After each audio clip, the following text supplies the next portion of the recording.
guys, well it's that time again, time for another build, and this time we're going to use the CIT Sauron case with the ARGB in it. We're building on an Asus Z68 motherboard with an Intel 2600K processor in it. Because it is a K SKU and we're probably going to be overclocking it, we're going to be using the GameMax RGB liquid AIO that I reviewed a few months back. We're going to be pairing it with 8 gig of Corsair Vengeance RAM. We've got a GTX 960 2 gig MSI Gaming LE, the light edition. We're going to be putting a Western Digital 240 gig SATA 3 SSD in, and we're also going to be sticking in a 500 gig mechanical hard drive for mass storage. Now, although the motherboard does have USB 3 on the back, it doesn't have the onboard headers for front panel USB 3, which I know the case has. So to that end, I'm going to be putting in a PCIe X1 USB 3 card. So we will get it all unboxed. We'll get the board prepped for the AIO. We'll get the case prepped. We'll get the board in. I'm going to do it all on time lapse, because I have had comments on past videos where I just did it all in real time saying the video was too long. So we'll time lapse all the build and we'll get it all going from there.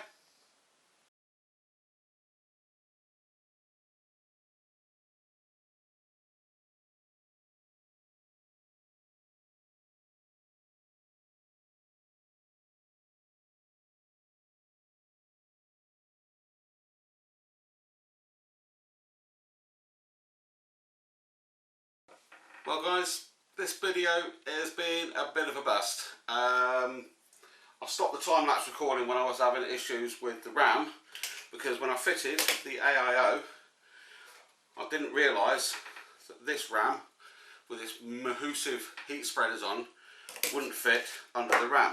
So I thought, not a problem, I've got some low-profile Corsair XMS RAM, I'll put that in. Everything was going okay until I came to put power to the graphics card, and I realised that this older power supply that I had intended to use up from stock didn't have an 8-pin PCIe plug on it. So I'm going to have to stop the build here. There'll be a part 2 when I come back to finish it. In the meantime, I'm going to have to order a new power supply. Unfortunately, that's going to bump the cost of this build up, because as everybody knows, power supplies have become very expensive at the moment due to the global pandemic that's going on. There's been a massive shortage on power supplies, so it could bump the cost of this build up by as much as £50 or £60, depending on what I can get a power supply for that's got an 8-pin PCIe. I mean, I had got pretty much everything else in. I've got the hard drive in, I've got the SSD put in here, I've got the graphics card in, I've got the AIO mounted on the motherboard. The case itself comes with a rear RGB fan. It comes with an RGB ring in the front. So it was all going to be a lovely RGB system, but you know, stuff happens. So we'll come back to a part 2 probably next week or the week after, when I can get a new power supply. Today we have part 2 of the RGB build that we started last week. When I ran into problems, so we had to stop halfway through the build. I have actually completed the build, but in this video I'll take you through some of the steps I made to get the machine working properly, some of the little changes I made to how it was set up, and I'll show some quick benchmarking videos that I've done with Heaven and Cinebench R15, because it is an older technology, so it's not really up to the task of running Cinebench R20. Without further ado, let's get into the case, show you what I've done, and then we'll get on with the benchmark videos. So as you can see, the first thing I changed was I actually took the AIO and the RGB fans out of the top, because they were obstructing the Corsair Vengeance RAM with the high heat spreaders. So I've actually mounted the fans on their own up in the top. I've moved the actual radiator to down the front, and then in the front, between the front cover and the AIO, there's obviously the mounting grid, and I've put 2 fans on the outside of the mounting grid so the screws come through the grid and into the AIO. We've still got the RGB fan in the back. We've got the RGB ring in the front, which I'll, in some B-roll, will show you all the RGB working. One of my other subscribers suggested, instead of buying a new power supply, and he wouldn't recommend it for the newer GPUs, but we could get a converter for 6-pin to 8-pin PCIe, so that's what I did. It was a cheap option. Also got another fan splitter to run from the header on the motherboard here, go across the top, out the back to run those two fans at the front. The two RGB fans in the top run off the fan header on a splitter at the top of the motherboard. So we've got clean lines at the front. In the back, I've done as much cable management as I can, bearing in mind the extra cabling for the RGB within the case. On the case itself, we actually have, obviously there's the power button, but here is a little button where you can cycle through the RGB stepping for the rear fan and the front RGB ring. The two fans in the top are running on their own cycle. The actual RGB, supposed to be an RGB part on the actual pump, but it actually always just glows green, which kind of works anyway. A little dragon motif on there, which kind of works in conjunction with the dragon motif on the graphics card, the MSI graphics card, which does light up, but it only lights up white, so there's no RGB on this little logo here on the graphics card. So what we'll do now, we'll put the front cover back on and we shall do the peel.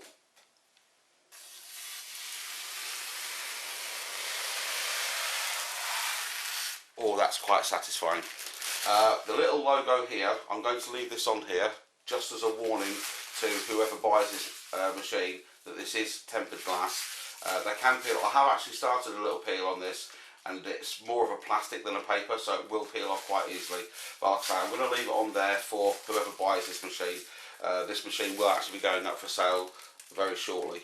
So we'll now get it lit up, and we'll show you some B-roll of all the LED fans working.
My first foray into not only RGB but liquid cooling, and I think on the whole I've not done too bad a job. Like I say, this machine will be going up for sale, so I'll put a link to the Facebook Marketplace listing in the description below.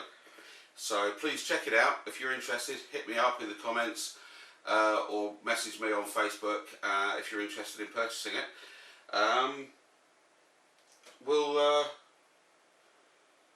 probably next time do one or the other. I probably won't do RGB and liquid cooling at the same time. But it's been an experience. I've enjoyed it okay. It's not been too bad a case to build in either. This CIT Sauron, there was actually, given the amount of cabling in the back of this machine, it was actually not too bad for cable management. And even though it's a flat sided back, all the cable that's in there fits quite comfortably, and it hasn't had to be crushed to get it all in there, given the number of adapters I've got in there. Like for the PCIe USB 3 card, I had to run a SATA extension because it requires SATA power to power the little hub, and obviously running the USB 3 header cable from the front panel into there as well. So they all got tied together along with that fan splitter extension to run the two fans in the front of the case. So it wasn't too bad for cable management. Like I say, it's not going to be the fastest machine in the world, but hands up if anybody can mention or put in the comments what the most popular online gaming is today. Yeah, you guessed it, it's Fortnite, and this machine will eat Fortnite for breakfast. So anybody who's got youngsters that enjoy playing it and don't want to go out and spend £1,000 on a new PC for them to just play Fortnite, which doesn't require that much power to play, this machine's just the job. I haven't run any gaming benchmarks on it. Like I say, I only ran Heaven and Cinebench because they're pretty much the ones that everybody uses to test with, and it, as you saw from the footage in the video there, it handled them quite well. We got some quite good scores and quite good frame rates on Heaven. So we'll leave it there. Thanks for watching. As always, like, subscribe, hit the bell to get notified when the next video goes up, and as always, we'll see you in the next one.